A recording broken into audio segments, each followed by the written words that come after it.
ponte cómodo, ponte cómoda, la aventura está en tu casa. Aquí comienza ¡Mochileros!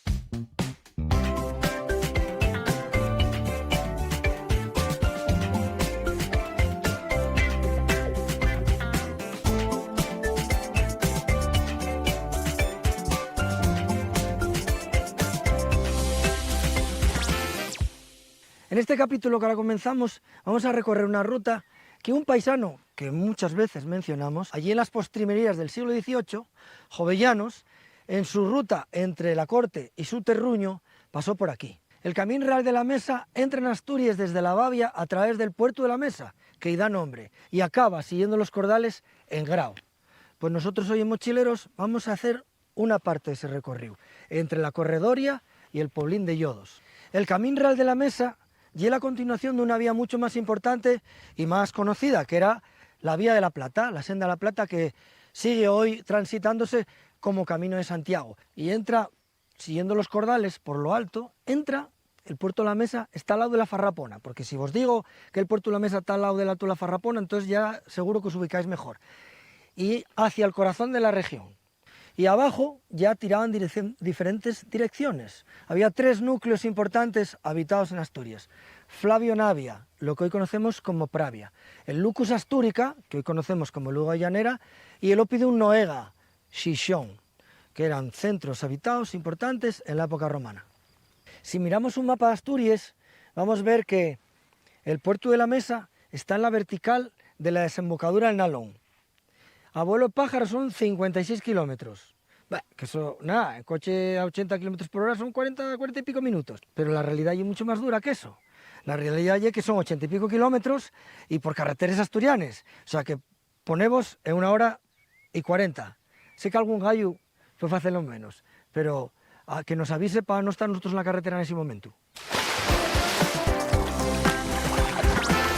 Bueno, pues ahora os voy a presentar al que va a ser el compañero de ruta hoy. Y además, como guía turístico, por eso lo traje a esta ruta, porque esta es una ruta con enjundia. ¿Qué tal, Denis? Muy buenas, Camilo.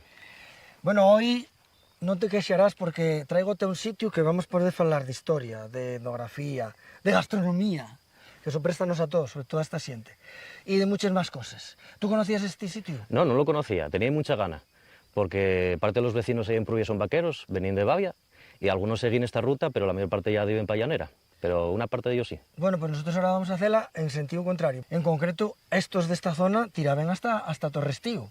Sí, claro, y de Torrestío después a la vuelta seguían por el Puerto de Ventana, lo que pasa que estos ya se metían para los regueres y ya vaciando para Llanera. Esto sería lo que hace 2000 años era un miliario. Esta vía la abren los romanos allá por el siglo I después de Cristo y ponían miliarios, que era la distancia a Roma, quiero recordar. No, eso ya no tengo muy claro.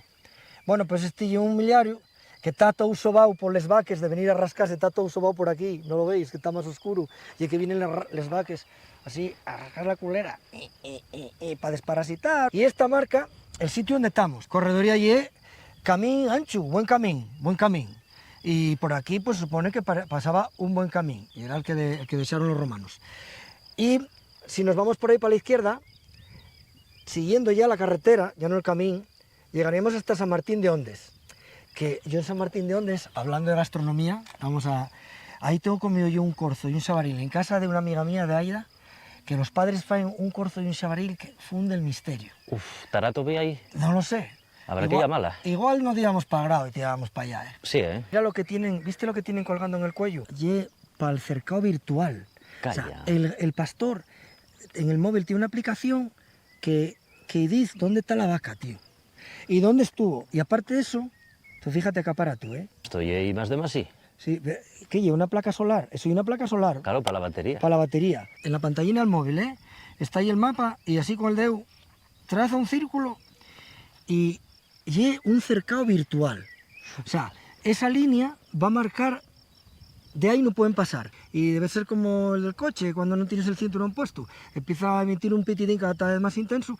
Y si siguen caminando, cuando llegan donde la línea, mete ahí una descarguca, ¿sabes? Y así para la siguiente, cuando empiecen a oír el piteo, pues ya no se acercan. Esto y un proyecto que en Somieu está desarrollándolo el CETIC, los de Peón, y están desarrollándolo ahí con jóvenes pastores de la zona de Somieu, porque esto lo que busca es facilitar la labor, el trabajo del pastor. Uy, está agachando, eso oye que va a cargar. Atención a los de cámara, que va por vosotros.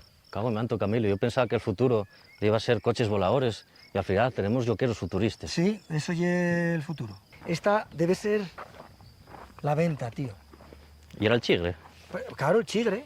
Bueno, a ver, la de Les Cruces, que está unos kilómetros más abajo, estuvo abierta hasta principios de siglo, del 21.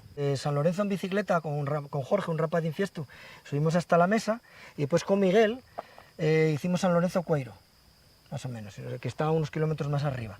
Y todo a lo largo del camino había ventas para que los caminantes, arrieros... Como una posada.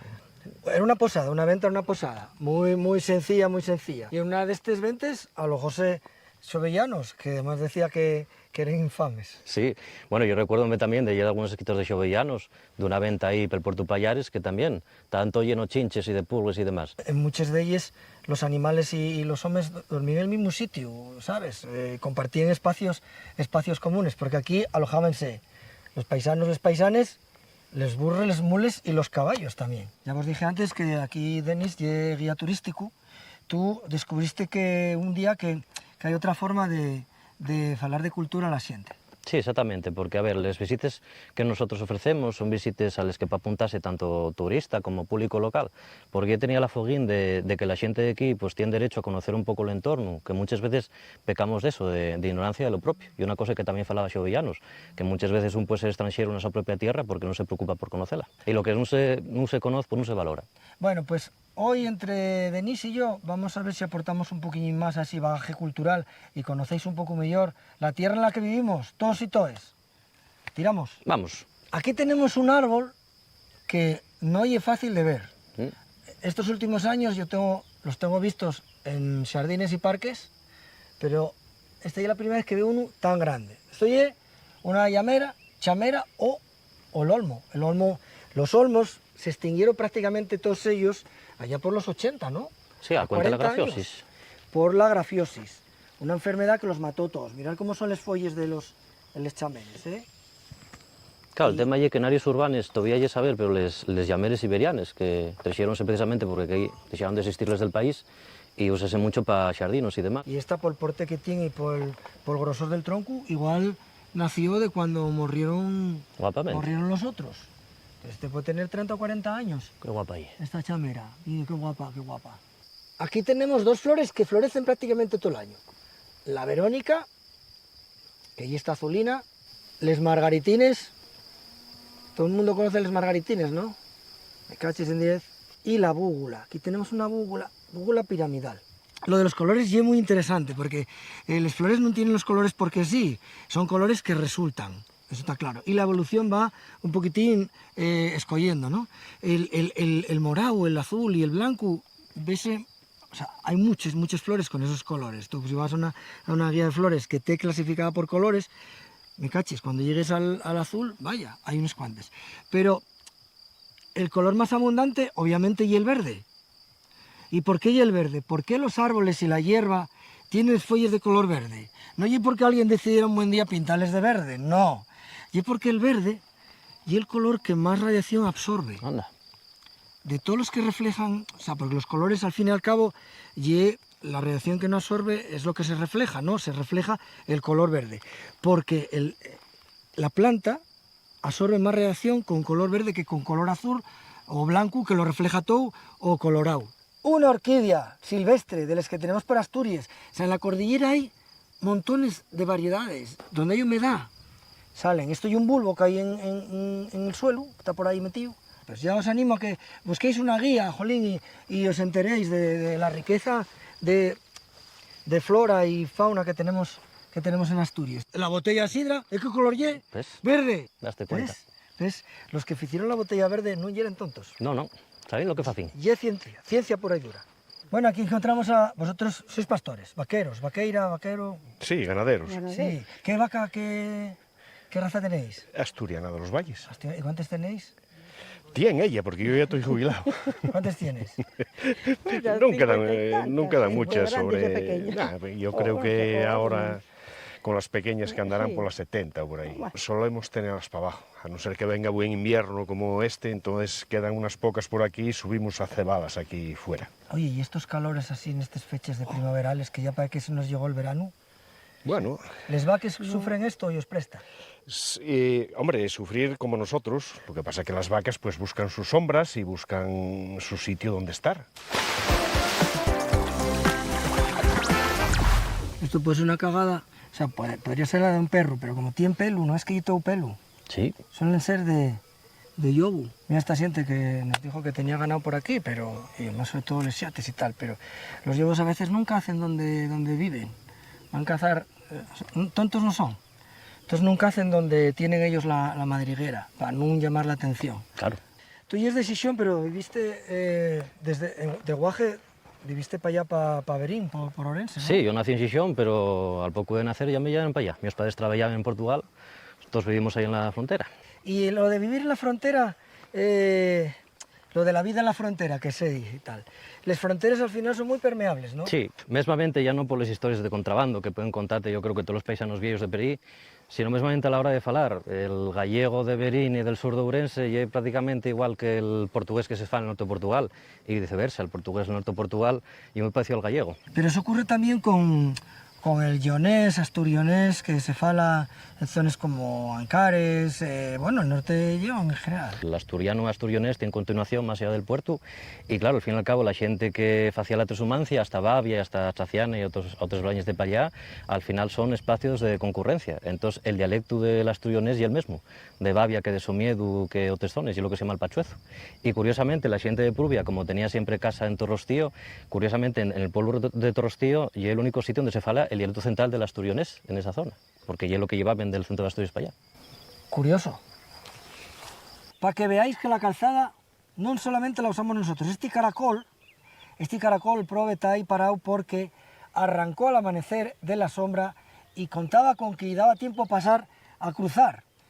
Pero no, aquí quedó y aquí está parado porque está el hombre cocido, así que lo vamos a poner en la sombra. Ahí está mejor el caracol.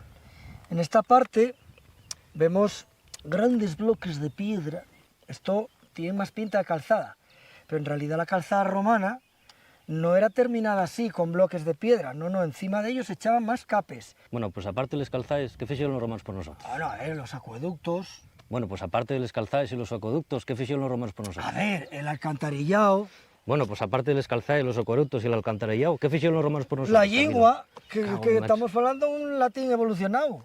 Mira, otra orquídea. Parece a una que tiene un nombre muy peculiar, que lleva cojones de perro.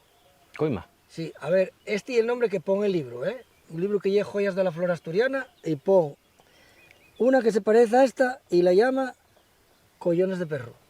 Bueno, Esto es Dolia, chaval. downtown. Este era el primer pueblo habitado que topaban los caminantes. Que cuando paraban en los ventes eran espacios muy reducidos, estaban allí todos metidos en aquellos bancos corridos donde estaba el fuego y ahí comían y ahí compartían todas las cosas. Gente de muy diferentes sitios, ¿sabes? Podía ser gente del sur, incluso extranjeros, que vinieron de Portugal o de... a saber. Y cada uno venía con sus leyendas, sus fábulas, sus historias, sus costumbres gastronómicas, incluso la lengua, las palabras. Estoy pensando en zonas como Salamanca, donde la frontera entre el Reino de Castilla y Lleón estaba precisamente más o menos por la zona de la calzada de Béjar. Y tenemos zonas que pertenecían o calaban para el Reino de Castilla, como Béjar, o inclusive en Plasencia, en Extremadura, donde tenemos palabras y locuciones del asturionés. Y seguramente sea por la expansión de los ganaderos transhumantes que seguían camino de la Mesa y ya tenía comunicación con la Vía de la Plata.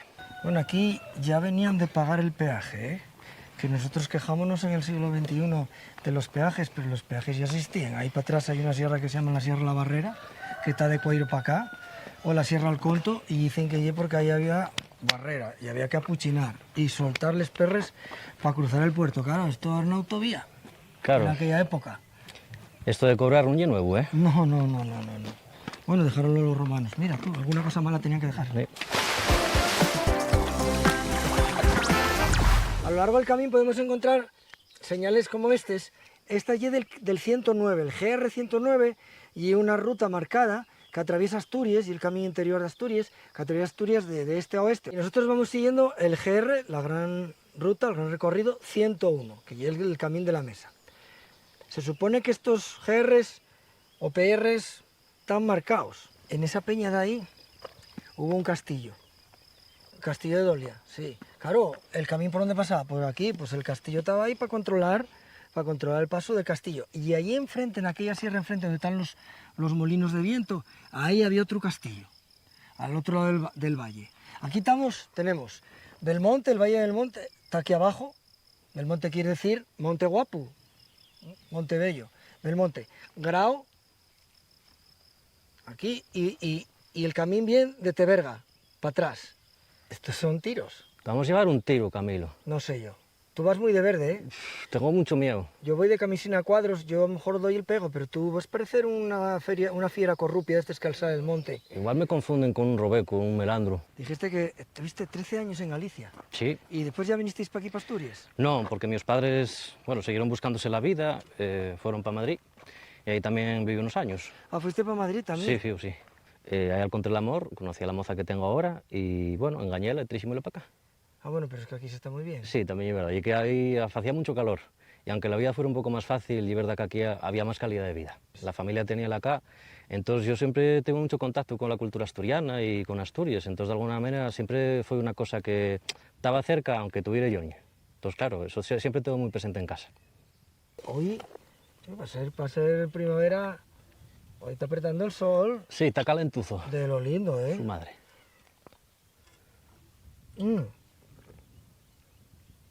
Esto es muy importante. Una vez díjome un amigo que había que entrenar para beber, porque a veces no nos damos cuenta y no bebemos, pero hay que forzarse a cada cierto tiempo dar un par de tragos, no meter la mitad de la cantimplora. Cuenta aquí el amigo que cómo era lo de los nenos en Portugal, que en Portugal los nenos curaban el catarro con Los aguardiente. constipados con aguardente. Cago en mi manto. Y ahí tuve un documental por ahí del año 89, PM, o del 88, que había un guaje que decían, Marise, ¿tú cómo curas los constipados? Con aguardiente. Eso lo decían un guaje. O sea, los guajes daban ellos aguardiente para curar los catarros, date cuenta. Bueno, a mí yo mojaba en Sansón, el Sansón oye tal, pero de crío mojaba galletines en el Sansón. Bueno, tengo que decirte que mi abuela también mollaba el chupo en anís. Esta vía, como buena vía romana, está llena de lugares donde aún no han llegado los arqueólogos, pero en algunos otros ya han excavado. Hay túmulos, restos de la época romana, están las antiguas ventas, está el famoso muro, ese defensivo, que supone que es de ya época posvisigoda y tal. Y los campamentos romanos, porque por ejemplo en la Carisa encontraron un campamento romano y aquí debería haber otro. Sí, efectivamente, aquí cerquina tenemos el del Mouro. Y date cuenta que, a ver, una vez que los romanos conquisten a los astures cismontanos, los que estaban al otro lado de la cordillera, la forma de penetración en Asturias y una cosa muy interesante, la llena los cordales. No se meten por los valles porque dicen, si nos metemos por aquí esta gente os tocinamos. Entonces, fan una cosa muy inteligente y es que van avanzando precisamente por dos llenes de penetración. Un ye la vía la Carisa y otra ye precisamente la vía la Mesa. Son vías romanes y a lo largo de la vía había campamentos romanos. Entonces, de alguna manera, ellos tenían visión del valle y podían actuar desde ahí. Y claro, esa herencia de los campamentos romanos son al final los castillos o los faros que tenemos controlando el paso de toda esta zona. ¿Cómo ye la señaldad, la morriña, la nostalgia que tenemos, sobre todo la siente el norte, ya no ye solo los asturianos, porque ya ves los gallegos también, con el tema de cuando están fuera, emigrando, esa necesidad de volver y de sentir la tierra cerca? ¿Y verdad? Ese orvallo que tanto nos molesta, después cuando estás fuera, y como agua bendita, jolín. Mira, y una de las cosas que echaba de menos, el orvallo y también el olor a sidra, pelacay. De todas maneras, claro, no nos dimos cuenta nunca que los asturianos siempre fuimos inmigrantes. Y eso también, como bien dices, ¿no? También se traduce en la música, en les habaneres. Les habaneres y un xénero que nace para la migración asturiana en Cuba. De todas maneras, a ver, yo nunca, porque hay gente que peca de, a cuenta de la señardad, idealizar o romantizar un poco Asturias. Asturias tiene cosas buenas y también tiene cosas malas, pero hay que aceptarla como ye. Y también, bueno, pues si estás aquí, tener la responsabilidad de las cosas malas ayudar a cambiarles. A ver, otra orquídea. Qué ¿Viste? guapo. Hoy estamos topando unos cuantos, ¿eh? Esto ye un satirión. Lo que pasa que no sé si ye... Hay unos que son blancos, manchados de... Mira, aquí se ven los manchines malves o así rosa. Hay una que imita la forma de les abelles, Esa es guapísima. Así vamos decorando sin querer la ruta. Morriendo y deprendiendo. Y entonces en Madrid, ¿qué fue cuando ya te dio por meterte en lo del turismo? No, que va, yo torné de Madrid en 2008 y, a ver, de Magarentos trabajé en todo lo trabajable. Ayudante electricista, de albañil, de camarero en un bar, de todo. Hasta que, bueno, vi que la FP de información turística pues ya era lo mío. Sí que tenía eso, la foguín de enseñar Asturias, de explicarles cosas de la cultura asturiana, especialmente a las visitas que venían de fuera. Y vi que inclusive para la gente de aquí también ya era una opción muy guapa. Mira, hombre, mi árbol autóctono. Meca, ¿Tú te das cuenta? habrá ser un tasus bacata. No sé lo que será, pero solamente por el grosor del tronco, esto tiene más años que el tesio vermiego. Mira, ¿no ves los frutos como cuelguen? Sí, Son como racimos de, no sé, cosas raras. Yo siempre quise tener uno de estos en la huerta, pero nunca topé las semillas por el suelo. Pasa que es de crecimiento lento, 100 años de flores y después ya se forman los frutos, que son una especie de pincho moruno, y yo quiero esperar, porque a mí me gustaría tener uno de estos en mi huerta. Jolín, Camilo, ¿cuánto sabes de botánica? Y es la de Dios. ¿A que sí, eh? Vale, ya vamos a las cruces. Aquí cerró la última venta del Camín. Allí, eso, hace poco, 20 años así. La última venta de toros que había a lo largo del Camín Real hasta Grau. Y yo me imagino toda esa gente metidos ahí alrededor del fuego, compartiendo, charlando. Yo soy de aquí, yo soy de allí, yo vengo de aquí, yo vendo esto, yo trabajo en lo otro, ¿sabes? Y la Vía Espelurcía seguro que está por ahí. Pero claro, la Vía Espelurcía estaría en un rinconín, apartada, escuchando, porque ella está escuchando, cogiendo información, recogiendo conversaciones aquí, conversaciones allí. No me digas para qué.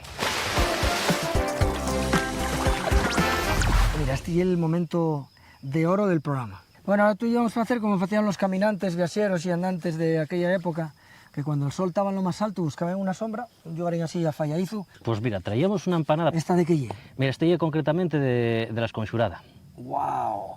La fiesta de San Cucao. Efectivamente, eso vino porque en 1408, para ser que los vecinos de Llanera no lle que hemos esconxuraren, no lle que hemos excomulgaron, pero sí que hemos metieron un delito entedicho, que eso lle básicamente que a lo largo de 4 años te voy prohibido en Llanera hacer mises, hacer entierros, hacer casorios y bautizos. Entonces, claro, tú imaginas una época en la que la vida giraba alrededor de la religión. Y que no podían hacer ningún tipo de ritual, ni ceremonia, ni recibir... Va a ser que el obispo de Vigo quería cobrarnos más impuestos de la cuenta y nunca hicimos. Y tengo que decir que esto fue gracias in extremis a Angie, a la que mandamos un beso, y a Rubén, que es el dueño, que nos donó esta empanada para la causa. Oye, jolín, viva la causa. Gracias, Angie, un besín. Si todos fueran causas así, yo dedicábame a andar de Don Quijote por todo el mundo y comiendo empanadas. Esto y tantas cosas, por ejemplo las empanadas de Galicia, que también hacemos aquí, y tantas cosas tú, y en León tenemos tantas cosas en común con ellos. Tú defiendes ese núcleo, como si fuéramos una cultura, yo llamo la cultura de la Berza, ¿eh? La cultura de la verdad. La cultura de la Berza, del noroeste de la península. Dame una buena definición. Porque fuera de aquí, ¿dónde hay berces? Eso también es verdad. O sea, norte de León, Galicia, Asturias, pues en Cantabria. Y no sé si los vascos sabrán ni lo que hay una berza. Bueno, eso no sé. Bueno, porque comen pote en Asturias, ¿y no de qué? Sí. Y es interesante que, bueno, para que la gente se entere un poco, que en Portugal el mirandés tiene cierto estatus allí en tierras portugueses. Y el mirandés no deja de ser eso, un asturleonés. Sí, sí. ¿Cómo fas tú las rutas? A ver, de mano tenemos un programa de visitas en asturiano y en castellano, y tenemos rutas temáticas. Por ejemplo, tenemos rutas sobre el mundo bélico, tenemos la ruta de la Guerra Civil, tenemos también la ruta de la Revolución de 1934 en Oviedo, y por ejemplo, la que tiene más éxito en este momento y es la de Liendes y Misterios, la de Oviedo de Miedo, que para conocer el ya oculto de la capital, pues bien muy bien, que falamos de mitología, de cosas paranormales, de nazis escondidos, de cosas que mucha gente pasa desapercibidas. ¿Y de la Vía Espelurcía? De la Vía Espelurcía. Yo puedo darte información, todo lo que quieras. Y así, centrándonos en el tema cultural. ¿Tú crees que la gente, ya no digo solo los asturianas, en general, somos conscientes del bagaje cultural, de la riqueza cultural que tienen los sitios donde vivimos? ¿Qué va? Mira, pasa como con los zorros, que a fuerza de estar presentes, a muchas veces fanse invisibles a los huellos de los asturianos. Y las rutas es una buena manera de pues, ser un poco más conscientes de lo que tenemos, de sitios que íbamos todo el día pasando, calles, edificios, que detrás hay una historia, y conocerla, pues siempre viene muy bien, porque al final acabamos mirando la ciudad con otros huellos y valorándola un poco mejor. Aquí lo que estamos recomendando es hacer intraturismo. Efectivamente. Y la gente faga turismo en el pueblo, en la ciudad que vive. O sea, que si en tu pueblo hay un paisano que fa una ruta de casas de indianos, vete porque te vas a enterar de cosas que ni te imaginabas, Claro. ¿sabes? Que es unos galletes. Hombre, y además tenemos postre. Esto, ostras, el capítulo de hiela de mi madre. Aquí... Después de esto igual hay que tirarse aquí, que tenemos una hierba muy cómoda para echar una siesta, ¿Tú ¿eh? tienes prisa de algo? No, Yo tampoco. iba a hacer un vasín de leche, pero no. Falta la copina de Sansón, Digo, te lo yo. para mollar la galletina ahí. Entonces ya rematábamos la faena. A cuenta. Pues yo para apuntarme a las rutas que tengo que hacer. Nada, y pila fácil. Y metes en serasturiano.com con un, y hay tanto les rutes con el calendario, pues metes ahí la gente y nada, sácame de prove. Ahí tenemos el final de nuestra ruta, Home, por fin. el pueblo de los Yodos. No vi ninguna huella de Sabaril por ahí arriba. No, Sí, a lo mejor es verdad que ahora anden para abajo. No, claro, nosotros no es que ahora tenemos Sabariles por todos los sitios. sí, es verdad. Sabaril no oye tonto, oye como nosotros, entonces baja a lo seguro, a comer lo que nosotros no queremos, lo que tiramos, y a veces meterse en los huertes a comer lo que sí queremos. Que yo les mis cebolles y esas cosas, levántame las patates y tal. Yo hubo un año que tuve que plantar las cebollas 2 o 3 veces porque venía el chavalí y me las levantaba. Qué elemento. Ahora mismo yo no sé si hablará la siguiente más del jabalí o del lobo. Mira que el lobo tiene su fama negra, pero el chavaril está por ahí por todos los sitios, metiéndose en casa, en una peluquería. Yo entré en una peluquería una vez uno, o sea, quiero decir que ya los tenemos en el barrio. Los yogos todavía andan por la montaña y bueno, pero ahora mismo los chavariles son vecinos. Claro, mis padres tienen ellos el prado esfocicado totalmente. Sí, ¿o? ¿ves? Si es que ya forman parte de la comunidad de vecinos de ahí, de la calle, del barrio y tal, hay que dar ellos un carné. El padrón. Bueno, aquí delante, o bueno, en esta zona por aquí, en el entorno del pueblo de Yodos, en el 794, los moros, todos los primaveres enviaban una ceifa a un ejército de castigo, para que no nos olvidáramos de que estaban allá abajo, ¿eh? De aquella gobernaba Ixén I, creo que la capital era Córdoba, y aquí gobernaba Alfonso II, el Casto. Enviaron una expedición que llegó hasta Ubieu, la quemó y la saqueó, pero a la vuelta tenían que pasar por aquí, porque ellos entraron por la vía romana, entraron los musulmanes invadieron la península muy rápido, entre otras cosas porque encontraron las vías romanas todavía ahí para avanzar rápido, y aquí entraron por la vía romana, y por la vía romana volvían cargados de botín, y estaban esperándolos el ejército de Alfonso II en esta zona, en un lugar llamado Lutos, claro, Lutos, Lodos, Yodos, y muy parecido, o sea que, y en esta zona fue donde el ejército de Alfonso II destrozó al ejército de Ixén I. Y a partir de ahí, de alguna forma, se acabó el peligro. O sea, a partir de ahí ya los musulmanes empezaron a respetar mucho más a este pequeño reino que había en el norte, y ya no fue hasta Almanzor, que sí, Almanzor, 200 años más tarde, arrasó y quemó Compostela y se llevó hasta las campanas de la iglesia, pero durante ya unos cuantos años el reino de Asturias aguantó bien, estuvieron más tranquilinos e incluso se tomaron el lujo de volver a recuperar tierras más en el sur. En cualquier caso, claro, mucha gente piensa en Pelayo como que fue el rey más importante, pero realmente Alfonso II, para mí, fue uno de los monarcas más importantes porque ya a partir de Alfonso II, que Asturias empezó a considerarse como un reino como tal. Hoy no tenemos un lugar así para hacer un 360, pero sí para mostraros algo de lo que se ve desde aquí, desde Yodos. Nosotros estamos en el concello de Bravo, aquel de ahí y el Caldoveiro. Para ahí, eso ya es Teberga. Seguimos a la derecha, vemos el Oral, el Buey Muerto. Todo eso de por ahí, eso ya es Viernes y Tameza, cuidadín. Al fondo, entre la bruma, vemos el Aramo. Y si seguimos a la izquierda, allí detrás, el Naranco. O sea, desde aquí vemos tierra de unos cuantos concellos, ¿eh? Y no estamos muy altos, estamos a 600 y poco metros. Pero yo lo que tenemos, todo eso, y zona de Grao, para atrás sería Quirós, Morcín, el Zones Altes Riosa y para allí Teberga. Y detrás Belmonte, pasa que no lo vemos. Ahora quitamos 10 kilometrinos, más o menos, hasta aquí, ¿eh? Lo que pasa es que son muy cómodos, ya visteis. Bueno, Nil. Bueno, Camilo, muchas Oye, gracias. pero esto no se acaba aquí. ¿Cómo? Hay que tirar para allá. Pero si ya me dijiste que aquí había chigres. No, aquí no. ¿Tú no querías ir a Uchigre? Madre que me Pues parió. hay que seguir hasta Grao. Nos quedan unos kilómetros. Es que y eso para ti. Pero ¿cómo me engañaste así, Camilo? Aquí estamos en el lugar donde Alfonso II derrotó a Axen I y si hubiera sido al revés, imagínate cómo habría cambiado la historia. Va, pozos de petróleo. Bueno, a lo mejor sí. A lo mejor estábamos nadando en petrodólares. Va. Y ahora mira, derrotados. Venga, anda, venga, vamos a buscar Va. un chigre por ahí por Grao. Venga, va. Caminos, vías, sendas, Camín de Santiago, el Camín de la Costa, los caminos de perdición. ¿Alguna vez tomé alguno de esos? ¿Tú? Tal vez. Bien. El Camín Real de la Mesa, todos son caminos. Millones de personas, miles de personas compartieron expectativas, información. Se sentaron juntos al fuego, bebieron del mismo botijo, echaron de la sidra de la misma botella. La vida y el camino. Y ya lo decía Robert Louis Stevenson, el escritor de La Isla del Tesoro, y que estoy muy de acuerdo con él. Todo lo que pido, ye el cielo sobre mi cabeza y el camino en base a los mis pies. ¿Eh? Qué guapo. A Camilo, falta mucho.